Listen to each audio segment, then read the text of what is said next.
Hello বন্ধুরা, কেমন আছো সকলে? নিশ্চয়ই ভালো আছো। আর আমিও তোমাদের দোয়া ও আশীর্বাদে ভালো আছি। আজকে নতুন একটা রেসিপি নিয়ে এসেছি।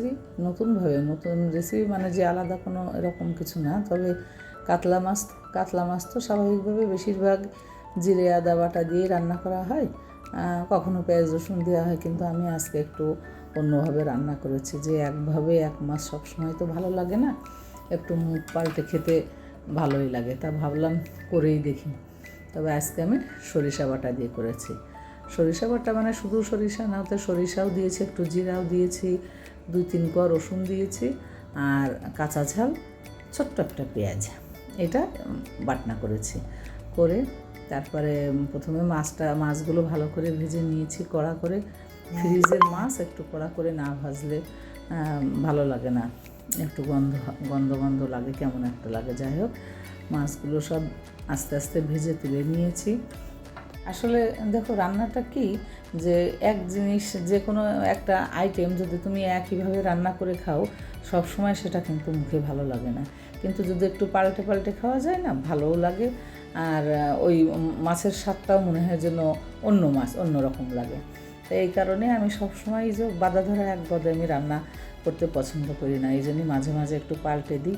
যার কারণে আজকে রান্না করলাম। ভাবছিলাম যে কী যে হবে জানি না, আমি অবশ্যই এইভাবে মানে একেবারেই এরকম সরিষা বাটা দিয়ে কখনো আমি এত বড় মাছ রান্না করিনি। তা ভাবলাম দেখি, একটু করেই দেখি। এবার ভাজা হয়ে গেছে, একটু তেলের পরে জিরে আর শুকনো ঝাল ফোড়ন দিয়েছি, দিয়ে একটা পেঁয়াজ কেটে রেখেছিলাম, একটু পেঁয়াজ দিয়ে দিয়েছি। পেঁয়াজটা একটু ভাজা ভাজা হয়ে গেলে তারপরে যে মশলাটা করেছিলাম, আর মশলা আমি শিলেই বেটেছি, বেশিরভাগ পাটাই করি, কিন্তু তাছাড়া জিরে শুকনো ঝাল এগুলো তো গুঁড়ো করা থাকে, কিন্তু সরিষা আমি কখনো মিক্সিংয়ে বাটি না। আমার মনে হয় কি, ওতে যেন স্বাদটা একটু কম হয়, যার কারণে আমি সরিষাটা সবসময় শিল পাটাতেই বাটার চেষ্টা করি। আর আসলে আমার মনে হয় হয়ও তাই। তোমার মিক্সিংয়ে বা সরিষাটা বাটলে না অতটা ভালো, মানে যে ঝাঁজটা ওইটা হয় না। আর পাটায় বাটলে একটা সরিষার একটা ঝাঁজ আসেই আলাদা। তবে আমি আজকে একটু শুকনো ঝালের গুঁড়োও দেয়নি, স্রেফ একদম কাঁচা ঝাল দিয়েই করেছি। সরিষা বাটায় কাঁচা ঝালটাই বেশি ভালো লাগে। কিন্তু কিছু কিছু জিনিসে আছে একটু শুকনো ঝালের গুঁড়ো না দিলে ভালো লাগে না।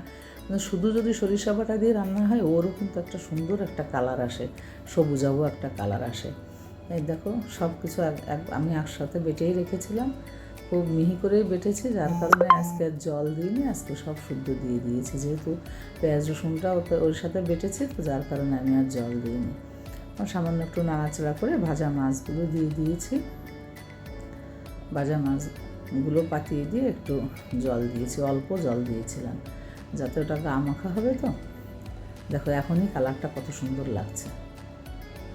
আর সরিষা বাটার আসলে একটা টেস্টই আলাদা, যে কোনো খাবারে সরিষা বাটা দিলে একটা অন্যরকম লাগে। আজকাল তো গ্যাসের কারণে সরিষা বাটা খাওয়া প্রায় উঠেই গেছে, বেশিরভাগ লোকই সরিষা বাটা শুনি যে খাই না, কিন্তু আমার আবার খুবই চলে, সরিষা বাটা খুব চলে।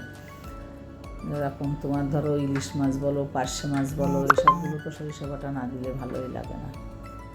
দিয়েছি, দেখো রান্নাটা খুবই সুন্দর হয়েছিল। তোমরাও একদিন এভাবে রান্না করে খেয়ে দেখো, তারপরে আমাকে বলো কেমন লাগে। খুবই ভালো হয়েছিল। দেখো, কালারটাও খুব সুন্দর হয়েছে। তাই এভাবে রান্না করে খেয়ে দেখো, দেখো কত সুন্দর হয়েছে। ভালো থেকো সকলে, আর আমাকে আশীর্বাদ করো, নতুন নতুন ভিডিওর জন্য তোমাদের সামনে নিয়ে আসতে পারি। একটু লাইক করো, কমেন্টস করো, শেয়ার করো। আর এভাবে রান্না করে, আমি যেভাবে রান্না করি যে কোনো জিনিস একটু রান্না করে খেয়ে দেখো, নিশ্চয়ই ভালো লাগবে। ভালো থেকো সকলে।